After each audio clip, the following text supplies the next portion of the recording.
Amigos e irmãos da TV Caminho Livre, graça e paz do Senhor Jesus, vamos dar continuidade às nossas reflexões sobre Romanos capítulo 9.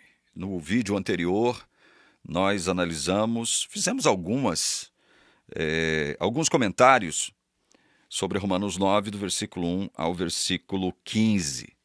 É óbvio que haveria muito mais para ser dito acerca dessa perícope, que é de grande suma importância para nosso entendimento, não só do livro de Romanos, bem como do plano da redenção, especialmente no que diz respeito ao plano de Deus para o povo de Israel. Povo de Israel. Paulo faz uma afirmação e um questionamento ao mesmo tempo aqui, em Romanos capítulo 9. A primeira afirmação que ele faz é que o que ele escreve aqui tem como testemunha Jesus Cristo e é confirmado pelo Espírito Santo e por sua consciência, né?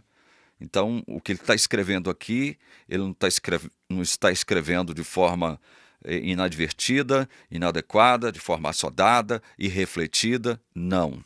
Ele está escrevendo de acordo com o testemunho de Jesus e a própria guia e orientação do Espírito Santo, inclusive tendo a sua consciência tranquila em relação ao que ele vai dizer aqui, não só no capítulo 9, bem como nos capítulos 9, 10 e 11 do livro de Romanos. Ele pergunta aqui, em Romanos 9, versículo 6, acaso Deus deixou de cumprir sua promessa a Israel?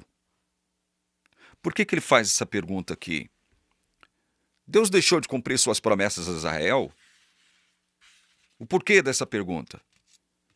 Porque nos 8 capítulos anteriores, ele vai falar sobre a justiça de Deus. Justiça de Deus que ele direciona a toda a impiedade. E por que ele direciona a toda a impiedade humana? E por que ele considera o ser humano indesculpável? Antes de mais nada, ele vai dizer isso, né?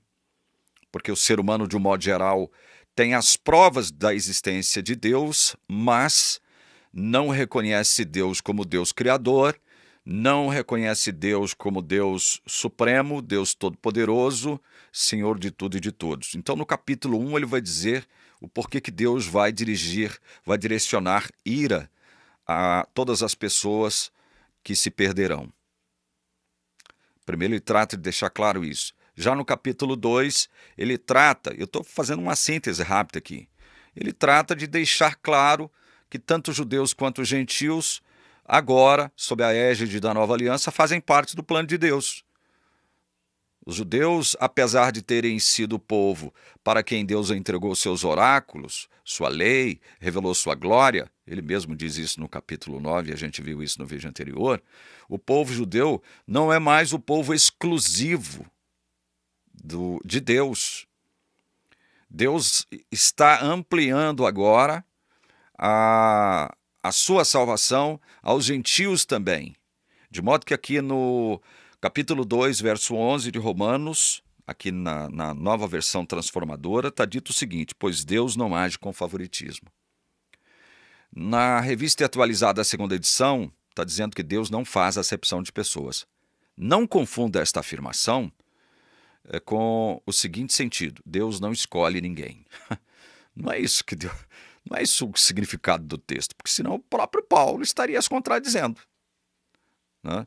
O fato de Deus não agir com favoritismo, o fato de Deus não fazer acepção de pessoas quer dizer que Deus agora, ele considera tanto judeus quanto gentios dentro de uma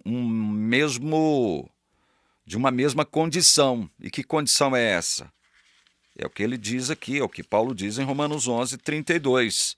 Pois Deus colocou a todos debaixo da desobediência para que de todos tivesse misericórdia. Essa é a condição sob a qual todos nós, judeus e gentios, estamos debaixo da desobediência, especialmente quando a gente nasce. Todo ser humano está debaixo da desobediência, mas Que desobediência é essa a qual Paulo se refere aqui? Para igualar todo ser humano, para fazer com que Deus agora não haja em favor somente de Israel, mas também dos gentios. Que desobediência é essa? É essa aqui, ó, Romanos 5,19. Por causa da desobediência a Deus de uma só pessoa, muitos se tornaram pecadores. Que uma só pessoa é esta, a qual Paulo faz referência? Adão. Então Deus colocou todos, judeus e gentios, debaixo da desobediência de Adão. Isso significa que todo ser humano que vem a este mundo vem na condição de condenado. Ele agora está sob a ira de Deus. E Paulo, a partir do capítulo 3 de Romanos até o capítulo 8, ele vai mostrar como é que Deus salva tanto judeus quanto gentios, sem favoritismo, sem fazer acepção de pessoas. Ele vai mostrar como é que Deus salva. Se a salvação é por obras da lei, é por guarda da lei, por obediência à lei, ou se a salvação é única e exclusivamente pela graça manifesta na pessoa de Jesus Cristo, que se concretiza na vida de cada um pela fé. Então, o judeu que lê Paulo aqui em Romanos até o capítulo 8, poderia pensar que Deus simplesmente deixou de cumprir a sua promessa a Israel. Deus deixou de cumprir sua promessa a Israel. Então, Paulo, ele tem que explicar agora por que Deus não deixou de cumprir a sua promessa a Israel. Ao ampliar a sua salvação, ao fazer com que a sua salvação chegasse agora não somente a judeus, mas também a gentios de todo o mundo. Então ele vai explicar, ele vai ter que explicar isso aqui agora. Por isso, ele começa dizendo aqui no capítulo 9, que essa mensagem que ele vai transmitir nos capítulos 9, 10 e 11, e evidentemente nos subsequentes também, tem um testemunho de Jesus e a confirmação do Espírito Santo, junto à sua consciência. É por isso que ele tem que dizer isso. E ele vai deixar claro o seguinte, olha, eu queria, se fosse possível, eu queria morrer em lugar do meu povo. Eu queria que a minha morte fosse uma morte vicária. É o que ele vai dizer aqui no versículo 3, 2 e 3. Meu coração está cheio de amarga tristeza e angústia, sem fim por meu povo, meus irmãos judeus. Eu estaria disposto a ser amaldiçoado para sempre, separado de Cristo, se isso pudesse salvá-los. Então, ele gostaria de se colocar como uma espécie de intercessor, né, que pudesse, através da sua morte, uma morte vicária, salvar todo o seu povo. Mas a Bíblia já deixou claro que ser humano não salva ser humano. O humano não tem condição de salvar o outro humano. Nós já falamos sobre isso aqui. Todos estão debaixo da desobediência. Todos estão sob a ira de Deus. E para você se livrar da ira de Deus, só há um meio. É Deus agir em graça. É Deus direcionar graça a você, através da pessoa de Jesus Cristo. Graça é esta que irá se concretizar na sua vida pela fé em Jesus Cristo. E Paulo, para responder à pergunta, acaso Deus deixou de cumprir sua promessa a Israel, ele tem que começar dizendo o seguinte, olha, o povo de Israel foi escolhido para ser uma espécie de filho adotivo de Deus. Ele coloca no plural, filhos adotivos de Deus. O povo de Israel foi escolhido para adoção, filhos adotivos de Deus. O povo de Israel não era nada. E aí ele vai falar sobre a questão de Abraão. Deus tirou Abraão lá do meio da impiedade. Foi Deus que foi atrás de Abraão, foi Deus que tomou a iniciativa de ir atrás de Abraão e, através dele, constituir um povo, formar um povo que o representaria no mundo todo. Então Paulo trata de falar isso aqui. Israel não existia. Israel não existia. Israel foi adotado como filho de Deus. Israel, povo, foi adotado como filho de Deus. E esse conceito de adoção tem que ser levado em consideração para que você entenda de verdade como é que Deus salva. Não é por obras da lei. Não foi porque Deus previu que Israel seria bonzinho, né? Uma nação mais santa do que as demais. Era propósito de Deus que Israel fosse a nação mais santa da terra. No entanto, eles falharam em relação a isso. Muito embora Deus tivesse legado a eles a sua lei, demonstrado através de fatos miraculosos e extraordinários a sua presença com o povo de Israel. Deus revelou a sua glória ao povo de Israel. Deus fez uma aliança com o povo de Israel. Mas, apesar disso, Israel o quê? Anulou a sua aliança com Deus por meio da sua desobediência. E Paulo, para deixar claro que Deus tem um plano para o povo de Israel, ainda tem um plano e ele vai cumprir esse plano, ele é obrigado a dizer que o próprio Cristo, quanto à sua natureza humana, era israelita, apesar de ele ser Deus, aquele que governa sobre todas as coisas e é digno de louvor eterno. Amém. Ele diz isso aqui em Romanos 9:5. Olha, para vocês verem como Deus ama o seu filho adotivo chamado Israel, que o próprio Cristo, quanto à natureza humana, veio da descendência de Israel. É um israelita também. O Messias prometido é um israelita também. Deus deixou de cumprir sua promessa ou suas promessas em relação a Israel? De forma alguma. Então ele trata de deixar claro aqui que tudo foi pela graça de Deus, pela iniciativa misericordiosa de Deus, pela compaixão de Deus, que decidiu manifestar sua graça primeiro em Abraão, para que através de Abraão ele suscitasse um povo.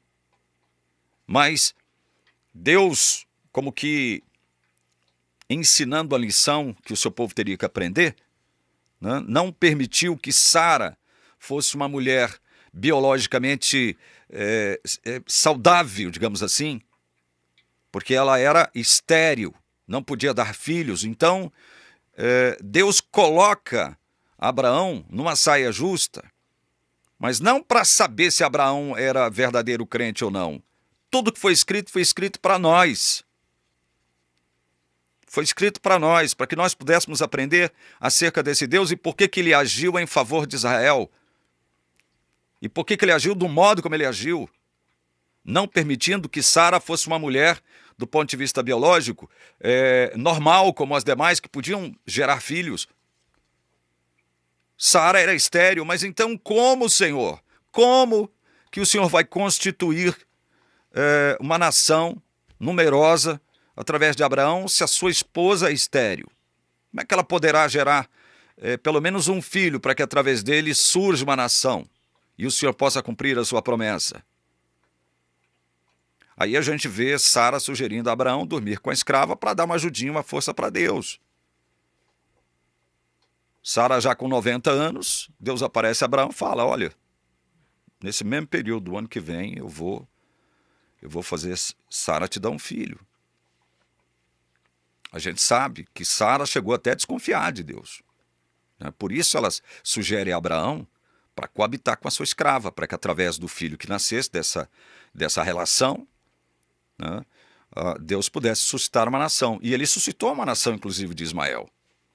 Só que essa nação, ao longo dos anos, ao longo dos séculos, causou muita dor e muito sofrimento ao povo de Israel, que veio de Isaac. Então Deus tem que mostrar o seguinte, olha, Sara era estéril, estava com 90 anos, você já com 100 anos, do ponto de vista humano, seria impossível vocês tentarem cumprir uma promessa que Deus vai cumprir. É Ele que vai cumprir a sua palavra. É Ele que vai cumprir a sua promessa. É Ele que vai cumprir a sua sentença. É Ele, não vocês. Para mostrar o quê? Que a salvação é pela graça, unicamente através de seu Filho, pela fé nele. Então Deus tem que ir mostrando isso. E Paulo tem que falar sobre isso. Aí ele chega no caso de Rebeca, que também era estéril, uma das mulheres de Isaac. Mas não é possível, de novo, outra mulher estéril na família. Então como é que Isaac poderá gerar filhos, né, através dos quais Deus poderá suscitar uma nação? Seria através de quem? De quem? Então veja, Rebeca também era estéril. Mas Deus chega a Rebeca e promete a ela o seguinte, que o seu filho mais velho, que dela nasceriam gêmeos, né? Mas o seu filho mais velho, que nasceria primeiro, serviria ao mais moço. Deus promete isso para Rebeca. Veja, antes dos meninos nascerem, antes mesmo de eles terem feito qualquer coisa boa ou má. E aí, na NVT, aqui nos versículos 11 e 12, está dito o seguinte: essa mensagem mostra que Deus escolhe as pessoas conforme os propósitos dele e as chama sem levar em conta as obras que praticam. Foi dito a Rebeca: seu filho mais velho servirá a seu filho mais novo. E aí? E aí Paulo, ele cita aqui um texto de Malaquias, que foi escrito mais ou menos 1000 anos depois disso, né?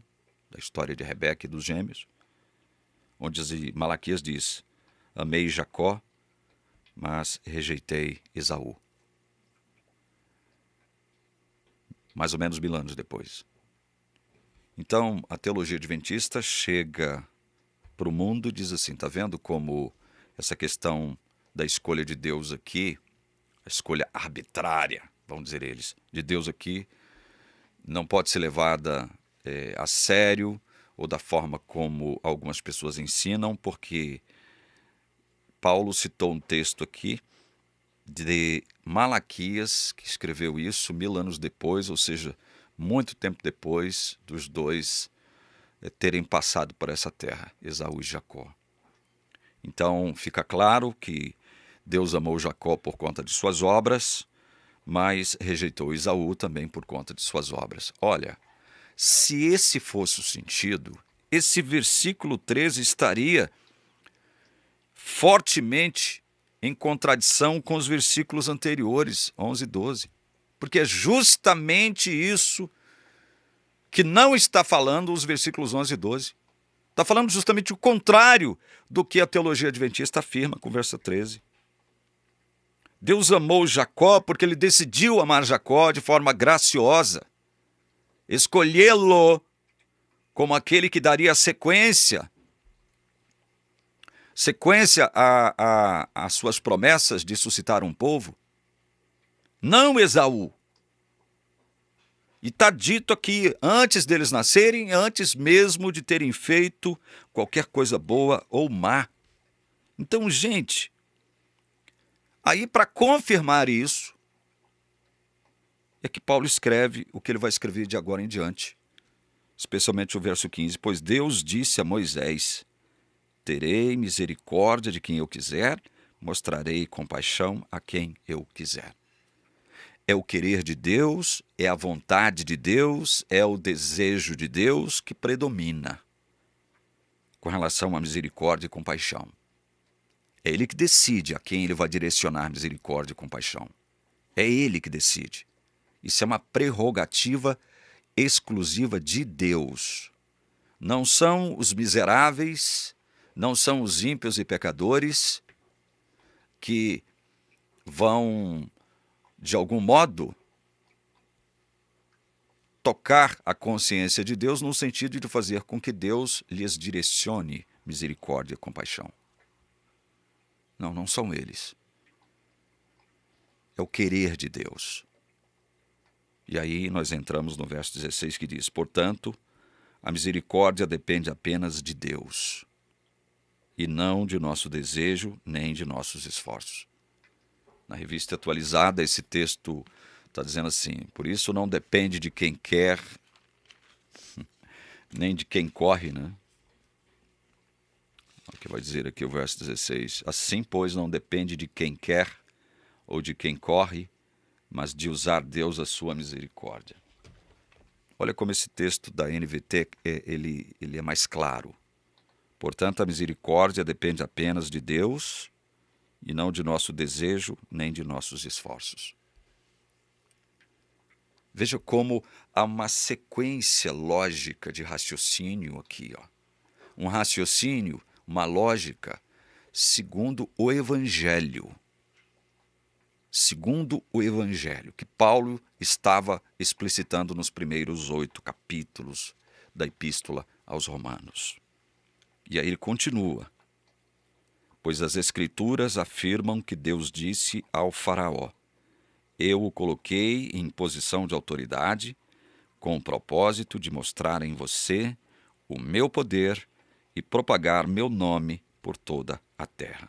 Veja com que propósito Deus trouxe o faraó, aquele faraó que lidou com a libertação do cativeiro egípcio e que depois perseguiu os egípcios. Veja como Paulo coloca as coisas, explicando que Deus trouxe faraó à existência, trouxe faraó à vida, não para salvá-lo ou para dar uma oportunidade de salvação a ele. O propósito de Deus ter trazido o faraó à existência foi o quê? Mostrar nele o poder e propagar o nome glorioso de Deus por toda a terra. Esse foi o propósito. Essa é a lógica daquilo que Paulo está dizendo até aqui. Verso 18. Como podem ver, ele escolhe ter misericórdia de alguns e endurecer o coração de outros. Está vendo? Como essa questão da eleição, da escolha de Deus, é prerrogativa dele, ele tem autoridade para fazer isso, e isso, de forma alguma, prejudicará a percepção de justiça divina. De forma alguma. Isso não prejudica a imagem de Deus, o caráter de Deus. Isso não coloca em xeque a sua justiça. Pelo contrário, isso reafirma a sua soberania e a sua justiça. Porque ao decidir salvar tanto judeus quanto gentios, agora sob a égide da nova aliança, salvar em Cristo Jesus, tanto judeus quanto gentios, é como Paulo diz, Deus tem que ser justo e o justificador. Deus não só é justo, mas justificador, quando ele salva. Ele não é injusto. E Paulo deixa claro em Romanos 3 que a justiça de Deus se revela de que forma? Olha aqui, verso 21 de Romanos 3. Agora, porém, conforme prometido na lei de Moisés e nos profetas, Deus nos mostrou como somos declarados justos diante dele, sem as exigências da lei. 22. Somos declarados justos diante de Deus por meio da fé em Jesus Cristo, e isso se aplica a todos que creem sem nenhuma distinção. Sem nenhuma distinção, o quê? É sem distinção de raça, etnia, nacionalidade, cor da pele, língua, tal. Sem nenhum tipo de distinção. Judeus e gentios. Veja, sem as exigências da lei é que o povo agora, as pessoas agora seriam o quê? Declaradas justas. E por isso, Paulo está deixando claro, como podem ver, ele escolhe ter misericórdia de alguns e endurecer o coração de outros, levando em consideração a história de Faraó, e levando em consideração tudo que ele disse aqui, inclusive acerca de Esaú e Jacó. Amei Jacó e rejeitei Esaú. Em outras tradições diz odiei Esaú. Então quer dizer que Deus é injusto? É o que ele questiona. Estamos dizendo então que Deus foi injusto? Claro que não. Deus não é injusto. Isso aqui não afeta a justiça de Deus. Mas que ele tem a prerrogativa de escolher, ele tem, vai dizer Paulo. Olha o verso 19. Mas algum de vocês dirá, então por que Deus os culpa? Não estão apenas cumprindo a vontade dele? Não é uma pergunta lógica, do ponto de vista humano, isso aqui? Bom, se é Deus que escolhe salvar uns e não salvar outros, então por que Deus está culpando aqueles que ele não irá salvar? Não é uma pergunta lógica do ponto de vista humano? E Paulo, vocês acham que Paulo vai procurar estabelecer agora uma resposta ponto de vista filosófico para oferecer a essas possíveis objeções que se apresentariam? Ele vai procurar dar uma resposta minuciosa sobre o porquê que Deus tem a autoridade e a prerrogativa de fazer escolha? Ele vai dar uma resposta elaborada? Olha a resposta de Paulo. Ora, quem é você, mero ser humano, para discutir com Deus? Diante de uma pergunta do ponto de vista humano, lógica, que tem uma certa lógica, Paulo vai dizer então o seguinte: olha, quem é você, mero ser humano, para discutir com Deus? Paulo não vai tentar elaborar uma resposta sob o ponto de vista da lógica humana para poder responder esses questionamentos que poderiam surgir diante daquilo que ele estava ensinando acerca da soberania de Deus e acerca da prerrogativa de Deus em escolher uns e não escolher outros. Esse é o tom daquilo que ele está escrevendo aqui. Esse é o tom. Por isso ele pergunta: quem é você, mero ser humano, para discutir com Deus? Quem é você? Ele continua: acaso o objeto criado pode dizer àquele que o criou, por que você me fez assim? Pode. O objeto criado pode dizer isso para quem o criou?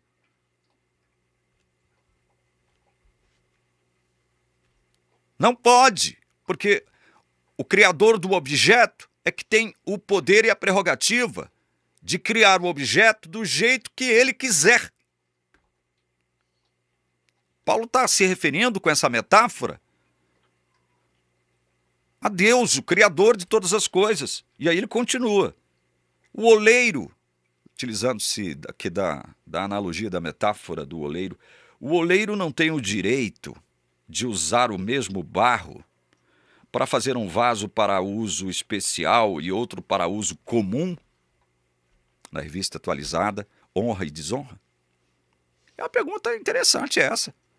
Está lá o oleiro, né, com aquela tábua giratória, né, pega lá um barro, ali perto dele tem uma massa de barro. Aí ele pega um pouco daquele barro e está ali na massa, né, forjando o quê? Forjando o quê? Um vaso para ser usado como, digamos, para guardar o vinho, digamos assim. Né? Um vaso especial, para uso especial, né? Para guardar o vinho. Aí ele pega a outra parte do barro e faz ali o quê? Daquela outra parte do barro? Um pinico. Veja, eu estou ilustrando o que Paulo quer dizer aqui. A pergunta que ele faz é: estou ilustrando, trazendo aqui à baila a questão do vaso que o oleiro construiu para abrigar, guardar o vinho, né? E um outro vaso que ele fez para ser usado como penico. E você sabe para que serve um penico, não preciso explicar aqui agora. E aí, o oleiro tem ou não o direito de fazer isso com barro? De criar um vaso para guardar o vinho e outro vaso para servir de penico? Tem ou não tem esse direito? Então, a resposta para esta pergunta é sim, o oleiro tem todo o direito de fazer o que ele quiser com barro, porque o barro lhe pertence e é ele que cria, foi ele que criou ambos os vasos com funções específicas. Então ele tem direito sim, o barro pertence a ele, agora os vasos da mesma forma pertencem a ele, mesmo ele dando funções especiais para cada um. Olha o verso 22. Da mesma forma, Paulo continua, Deus tem o direito de mostrar sua ira e seu poder, suportando com muita paciência aqueles que são objeto de sua ira, preparados para a destruição. Veja, Deus tem o direito de mostrar a sua ira sobre os vasos que foram criados para serem pinicos, abrigarem, vocês sabem o quê? Deus tem todo o direito de mostrar a sua ira. Isso não prejudica a justiça de Deus. Vai prejudicar a justiça de Deus segundo a ótica de quem? de pelagianos, arminianos, etc, etc, etc. Desses que se consideram mais sábios do que todo mundo, né? E querem condenar a nós calvinistas pelo fato de nós ensinarmos o que nós estamos ensinando de acordo com a palavra de Deus, seguindo um raciocínio paulino, demonstrado de forma logicamente bíblica desde o início da Epístola aos Romanos.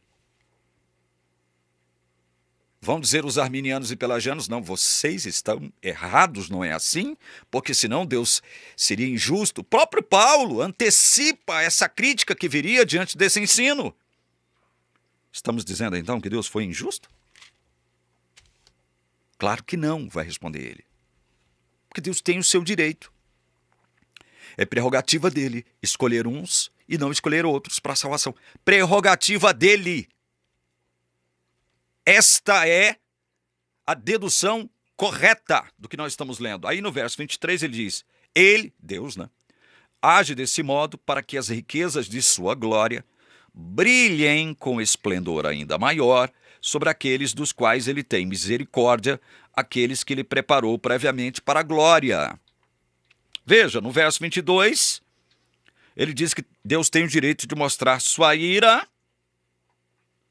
naqueles vasos que foram preparados para a destruição. Preparados por quem? Não foi o oleiro que criou o vaso? Não foi ele que preparou o vaso para usá-lo como pinico? Foi. Ele tem todo o direito, é prerrogativa dele usar o vaso como pinico. Ele tem direito de demonstrar sua ira sobre esses. Agora, isso não significa que esses que nasceram como vasos para serem usados como pinico, eu estou usando a minha ilustração, foram o quê? Objetos da arbitrariedade de Deus, da tirania de Deus, não tinham liberdade, não tinham responsabilidade sobre os seus atos. Não significa isso. Não significa isso. A dificuldade do arminiano se encontra aí. De não equacionar aquilo que a palavra diz com muita clareza, que é quando Paulo diz que tem um testemunho de Jesus e a confirmação do Espírito Santo. Acerca das atribuições, acerca das prerrogativas de Deus. O arminiano não consegue equacionar isso. Não, então se ele tem liberdade, se ele tem responsabilidade, Deus não podia eleger, porque isso elimina a liberdade e responsabilidade humana. Ora bolas! A palavra de Deus está dizendo que não. A palavra de Deus diz que não. Porque veja, se Deus com isso, com a sua eleição, com a sua predestinação, com a sua prerrogativa de escolher, uns para a salvação e outros para a perdição, se aqueles a quem ele escolheu para a perdição fossem privados de sua liberdade e de sua responsabilidade, como livre agentes que são, então Deus seria injusto se Deus fosse condená-los. É tendo isto em vista que Paulo antecipa uma objeção justamente que os arminianos e pelagianos fazem hoje. No verso 19, mas algum de vocês dirá, algum de vocês quem, cara pálida? Arminianos e pelagianos dirão, então porque Deus os culpa? Não estão apenas cumprindo a vontade dele? Ou seja, é a vontade de Deus que prevalece, então eles não são livres, vão dizer os arminianos imbecilóides, que não conseguem equacionar soberania divina e responsabilidade humana. Eles não conseguem equacionar isso, porque eles quando raciocinam, aqui na Bíblia, eles vão raciocinar segundo a lógica humana. Eles não vão fazer teologia, eles vão construir, eles vão produzir antropologia, que é o estudo do humano e daquilo que o humano faz. Não daquilo que está revelado enquanto teologia, que é o conhecimento de Deus. Por isso que Paulo tem que dizer o que ele disse no início do capítulo 9.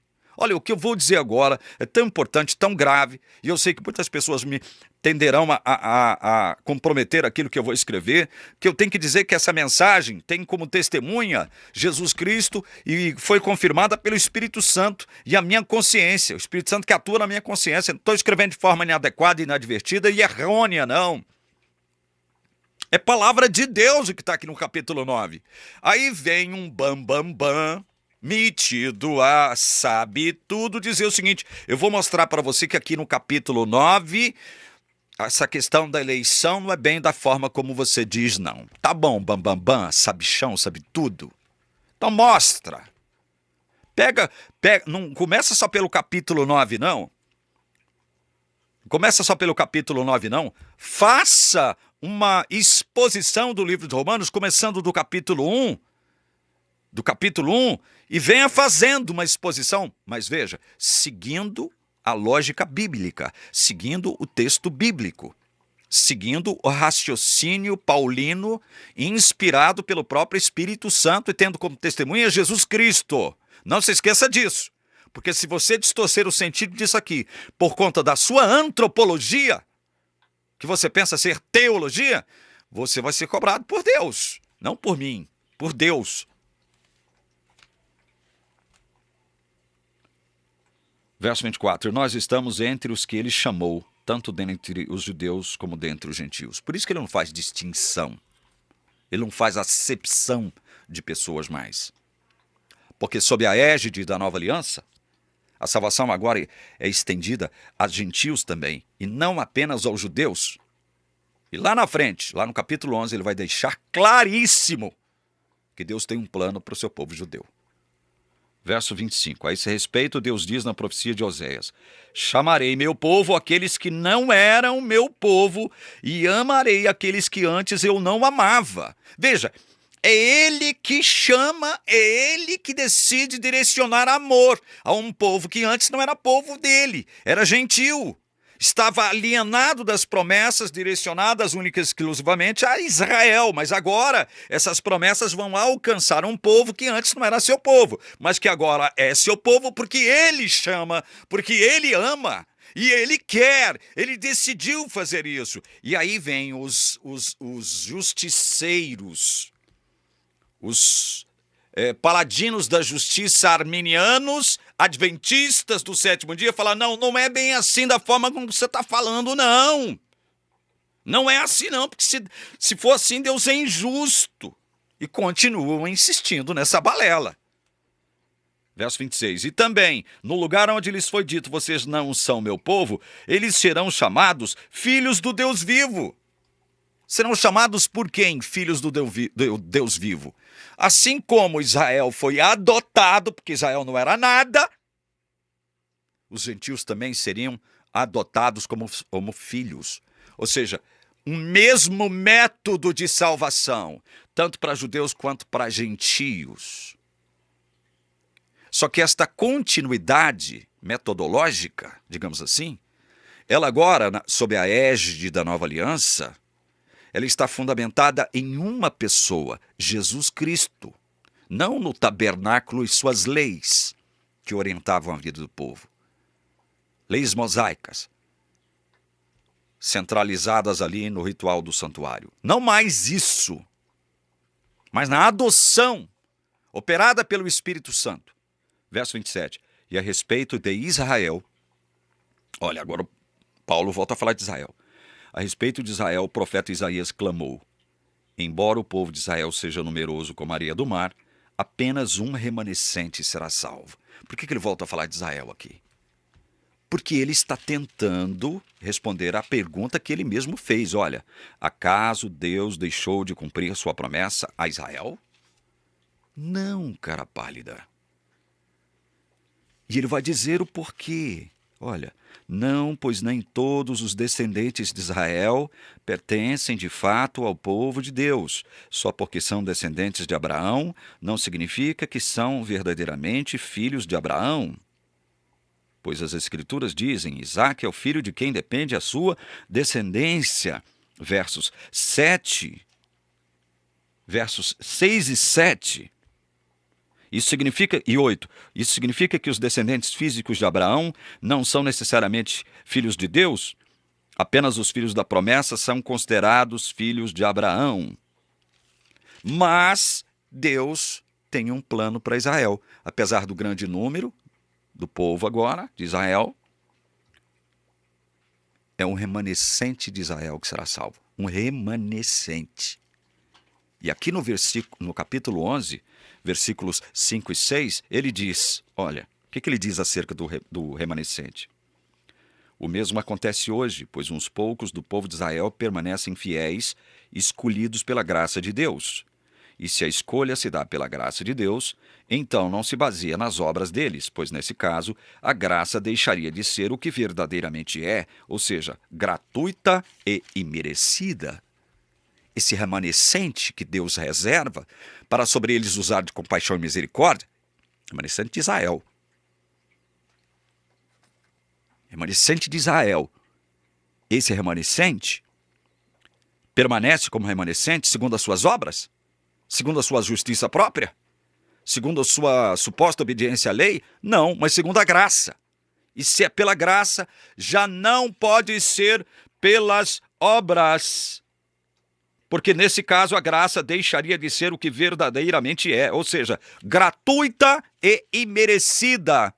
Então Deus tem um povo para esta nação aqui, um plano para o povo desta nação, o remanescente, não para todo Israel.